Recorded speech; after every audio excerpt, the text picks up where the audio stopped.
Hello guys and welcome back to another FPL video. My name is FPL Meerkat and today I've got my Game Week 25 team selection for you guys. It's another double game week, but it's also a blank game week. So yeah, it's a bit of a hybrid of the two. 4 teams blanking in this game week and 4 teams doubling in this game week. So it's a bit of an interesting one. I think there'll be a lot of variance in people's teams. This will certainly expose the people who aren't playing the game anymore. They'll have quite a few blanks and not many fixtures this week, and there'll be a lot of variety on how many doublers people have. But before I dive into how my team's looking for game week 25, let's have a look at how I did in game week 24.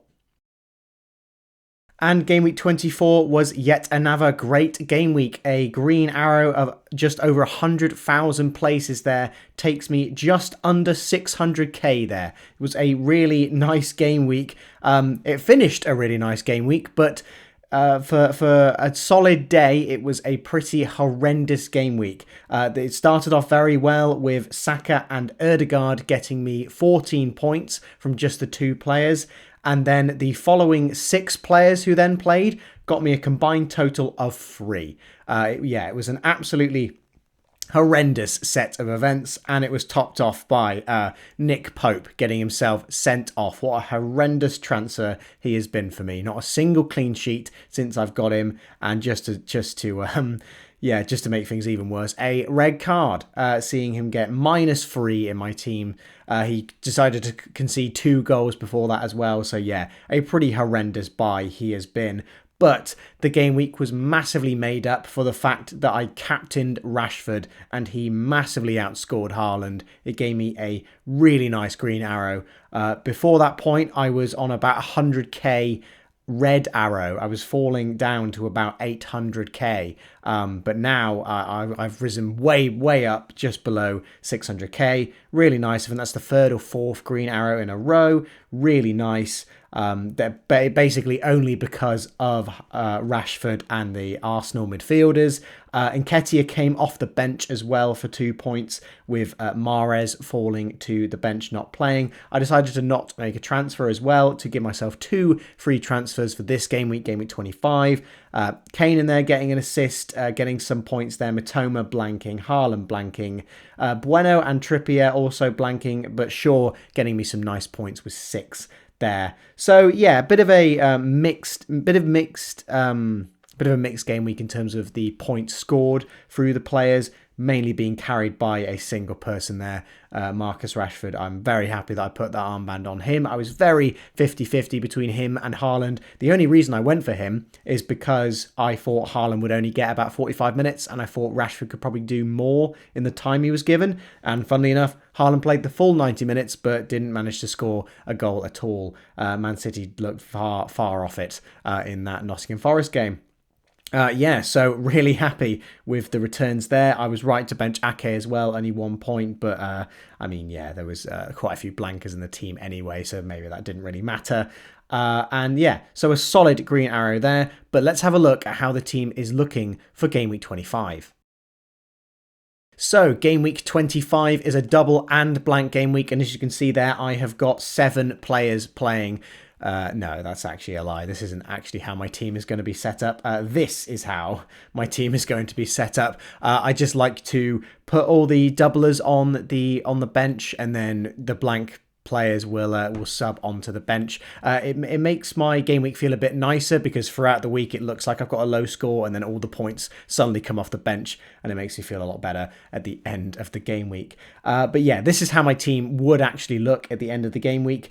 I've currently got the armband on SALAH. It's a real dilemma in terms of who to captain this week. Honestly, SALAH looks to be back to his best. Liverpool have been very wavy here and there, mainly from the defensive standpoint. They've not been too brilliant, but the attack looked good.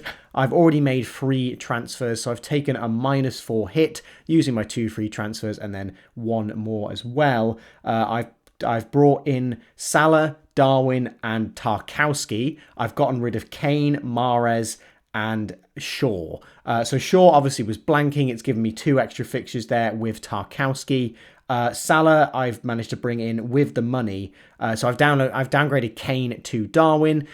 I don't really like getting rid of Kane, but I think Salah is a better option than him for the short term. And so I had to downgrade Kane in some way. I've gone to Darwin because I just think he's an excellent asset now.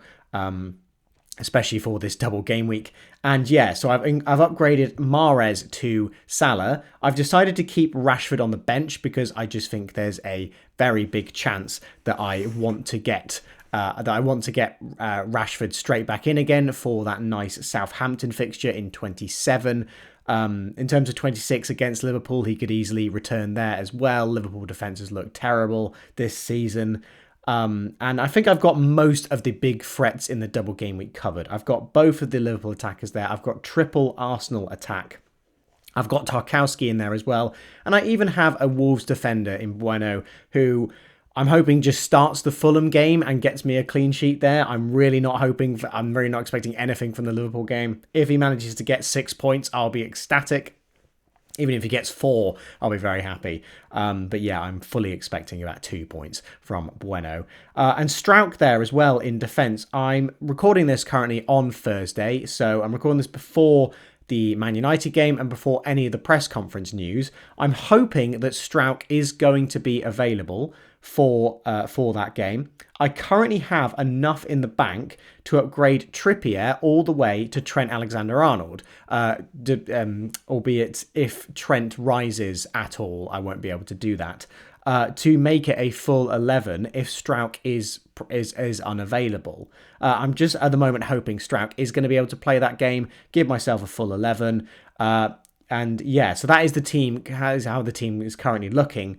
Ward against Arsenal, again, not too hopeful for many points there, but at least I've got a player in net. I fully anticipated to do that when I chose Pope. I would like to have Forster at the moment from Spurs.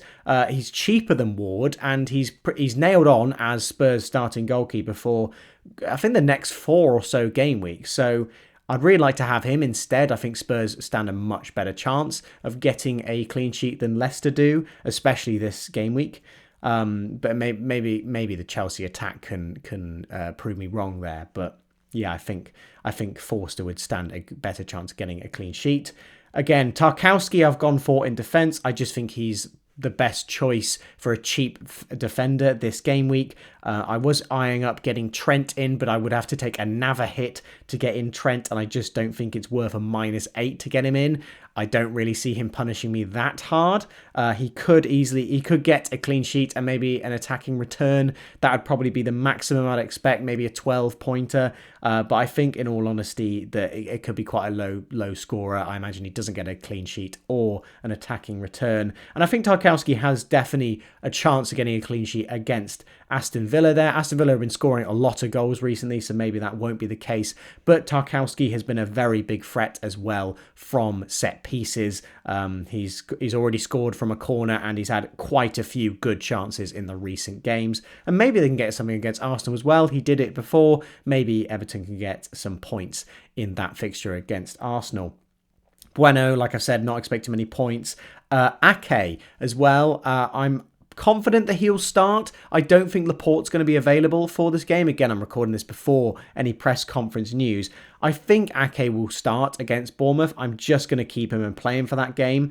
I have got rid of Mahrez in midfield, who I'm not confident about starting, purely because he got 90 minutes midweek. I do think he is Man City's best attacker at the moment, certainly in the midfield. And I think he should be starting. But in that Bournemouth fixture, I'm just not sure about Pep starting him. And honestly, I don't think I'm going to be confident about him starting for the foreseeable future. And I'd rather just not have him because I just don't feel confident in his starts, especially with the benching last game week. I've got the points from him and I'm very happy about that. But I think it's time I take a punt on Salah. And then, yeah, obviously Saka and Ødegaard in the midfield. Honestly, the captaincy between Salah and Saka is incredibly close this game week. I've currently got it on Salah. Honestly, if you eye it up in any kind of terms, it's incredibly close. The fixtures are both very close. The easier fixture on paper is the away fixture for both players. The home fixture a bit tougher in terms of an attacking sense. Genuinely, I think Saka might edge it purely because I think he's more likely to get a clean sheet point. than Salah, maybe 1 or 2. But honestly, I just know how I see it is that Saka's floor is higher because I think he might get a clean sheet point. He might get a return. He's very likely to get a goal. I just know that Salah's ceiling is a lot higher. He can really go massive. He can get double-digit returns. He can score twice, 3 times, get an assist in a game, get bonus points. Whereas Saka, I don't know if he's actually scored more than once in a game this entire season. He might get a goal and an assist. He could score back-to-back. But I'm just not as confident as I am with Salah in terms of getting a huge score. I think Salah either does terribly or really, really well. And I think Saka is definitely the more consistent. So if you don't think Salah's going to go big, I would definitely recommend going for Saka. And Ødegaard's also in the conversation for captaincy, honestly. He has got, I think, 6 double-digit returns this year, been incredibly good. And he seems to be an absolute bonus point magnet, as we saw in the 4-2 game against Aston Villa, where he came away with all 3 bonus points despite just having 1 assist. So yeah, it's a real toss-up for captaincy, honestly. I think I will be sticking with Salah, but I could easily change at the deadline. I think I'm about 60-40 at the moment on Salah. Currently keeping Haaland as well. I was genuinely debating getting rid of Haaland and maybe keeping Kane instead. I just think over the next 4 game weeks, Kane is more nailed for starts and might even outscore Haaland. But Haaland's Haaland. He's just an absolute monster and he could go massive in any game week. And not owning him is twice as bad as not captaining him. So yeah, I'm not brave enough to do that just yet. Maybe there's consideration for it later down the line, but certainly not at this point. And yeah, I'm confident about Darwin as well. A lot of people have been saying they're worried about his rotation. I genuinely don't think he's getting rotated. I think he will start both of these Premier League games. I think he's playing far too well at the moment. Jota and Firmino have just come back from injury and they haven't really looked very good when they've come on the pitch either. They'll have to build up their fitness and I think Darwin is not going to be displaced by either of them. I think if anyone's going to be displaced in that Liverpool front three, it's going to be Gakpo. I think it's always going to be Darwin and Salah starting. Darwin might play in the middle or on the left. He seems to be preferred at the left at the moment. But I think if there's going to be any change, I think it will be Jota coming in, starting up front over Gakpo, or maybe Firmino comes in as well. I think Darwin will start both of these games. I think he'll get to at least 60 minutes in both as well. I'm predicting about 150 minutes for Darwin. I think he has a full 90 or close to that, and then has around about 60 minutes, maybe comes off early. That's what I'm predicting for Darwin, and hopefully he can get some goals whilst he's on the pitch. An absolute agent of chaos. He will get the chances. We know that for sure. It's whether he can finish them. And Nketiah as well has been a bit of an XG monster at the moment.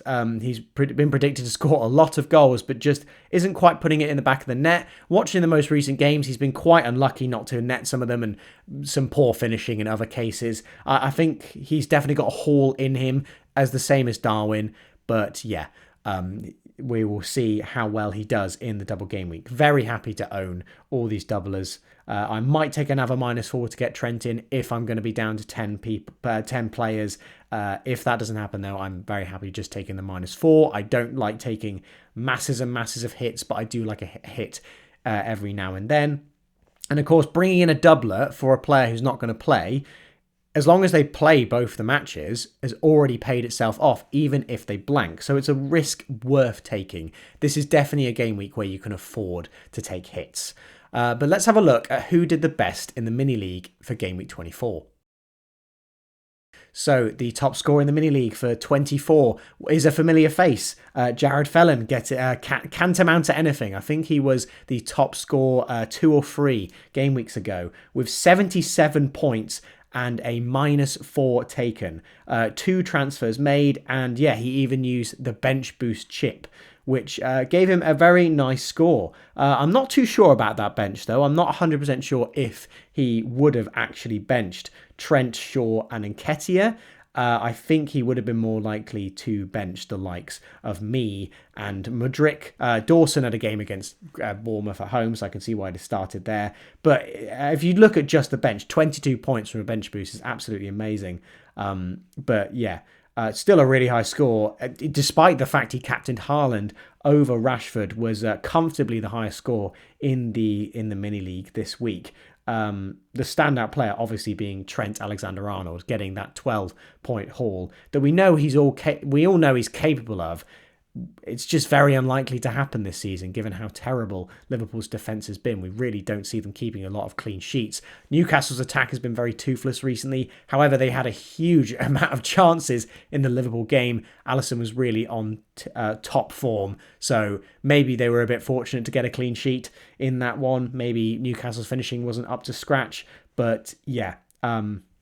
Still, a really nice use of the bench boost there, getting 22 points, a really respectable score for you there, Jared. And that just about wraps it up for this video, guys. I hope you've enjoyed. Please like and subscribe if you made it this far through the video, and if you're coming back week on week to check out these videos. So what is your team looking like for Game Week 25? Do you have a full 11? How many doublers do you have? I currently have 7 doublers in my team. I think 5 or 6 is probably a good amount, especially with the kind of names we're looking for. Are you backing against the likes of Salah and Darwin? Are you even able to get them in? I know it's quite difficult to be able to afford those players, but get your questions down in the comments below. Good luck in Game Week 25, and I'll see you in the next FPL video.